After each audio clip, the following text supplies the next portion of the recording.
Necesitamos un bol de galvanismo. Ahora, 2 cucharadas de cacao, 2 cucharadas de peanut butter y 2 cucharadas de miel. Y a batir hasta que quede así.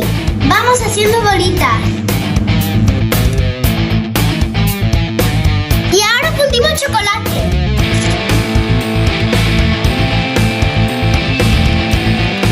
...15 minutos al congelador y listas mis trufas.